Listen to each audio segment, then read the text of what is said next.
మీ age 20 నుంచి 25 మధ్యలో ఉందా? మీరు బీటెక్ కంప్లీట్ చేశారా? లేదా లాస్ట్ ఇయర్ ఫైనల్ కంప్లీట్ చేస్తున్నారా? అయితే ఈ వీడియో మీకోసమే. ఎవరైతే ఇండియన్ ఆర్మీలో సర్వ్ చేయాలనుకుంటున్నారో ఆఫీసర్ హోదాలో వాళ్ళ కోసం అయితే ఇండియన్ ఆర్మీ ఒక మంచి నోటిఫికేషన్ అయితే మీ ముందుకు తీసుకొచ్చింది. అదే TGC technical graduation course 142 2026 notification అయితే వెలువడిందండి. దాని ఆఖరి డేట్ వచ్చి May 29. ఇది April 30 నుంచి May 29 మధ్యలో ఉన్న అప్లికేషన్స్ స్వీకరించబడతాయి. ఈ అప్లికేషన్స్ అన్ని ఆన్లైన్ త్రూ తీసుకోబడుతుంది. www.joinindianarmy.online సైట్లోకి వెళ్ళి ఈ అప్లికేషన్ అయితే ఫిల్ చేయొచ్చు. ఇది అప్లికేషన్ ప్రాసెస్ ఫీజు అయితే నిల్లండి. పెళ్లి కాని అబ్బాయిలు ప్రతి ఒక్కరూ అప్లై చేసుకోవచ్చు. కావున ఎవరైతే తొందరపడండి, ఇండియన్ ఆర్మీలో సర్వ్ చేయడానికి మీకు సువర్ణ అవకాశాన్ని వదులుకోకండి.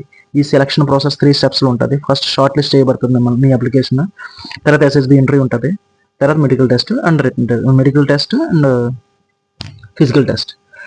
ఆఫ్టర్ మీరు సెలెక్ట్ అయిన తర్వాత మీరు ఐఎంఏలో 1 year ట్రైనింగ్ చేస్తారు. ఈ ట్రైనింగ్ టైంలో కూడా మీకు స్టైఫండ్ అయితే ఉంటుంది 56,500. టోటల్ శాలరీ వచ్చి 1,77,500 నుంచి 2,25,000 వరకు మీ శాలరీ అయితే ఉంటుందండి. మీరు ఆఫ్టర్ ట్రైనింగ్ అయిన తర్వాత ఒక లెఫ్టినెంట్ హోదా స్థాయి నుంచి మీరు ఇండియన్ ఆర్మీ సర్వ్ చేయడానికి మీకు అవకాశం అయితే ఉంటుంది. ప్లీజ్ తొందరపడండి, టైం వేస్ట్ చేయకుండా. జై హింద్.